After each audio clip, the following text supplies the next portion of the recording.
démocratie est à la fois un idéal et un problème, explique Hélène Balazar dans son livre Agir en démocratie. Idéal parce qu'elle promeut l'égalité entre tous les citoyens.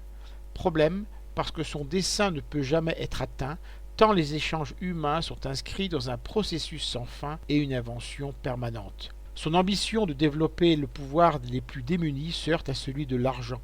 Son objectif de partager justement les responsabilités se confronte à l'absence de toute obligation à rendre des comptes de ceux qui en sont investis.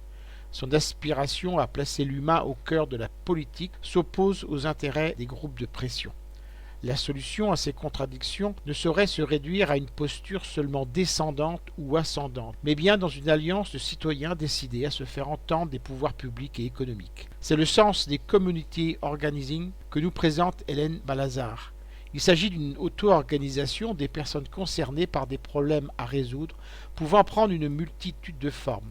Envisageant d'abord des changements à petite échelle, au niveau individuel et local, non pour s'y enfermer mais pour construire progressivement et durablement un savoir pratique et une capacité collective d'action, cette mobilisation va au-delà des politiques partisanes et de la démocratie participative.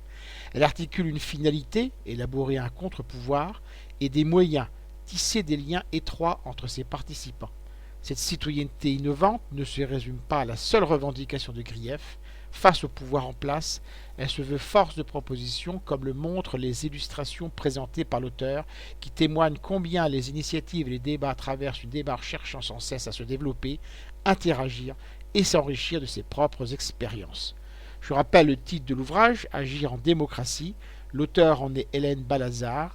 Il a été publié aux éditions de l'Atelier en 2015 et est vendu 14 €. Vous pouvez retrouver le texte de cette critique dans le numéro 1207 de Lien Social. Il est consultable sur le site du journal www.lien-social.com.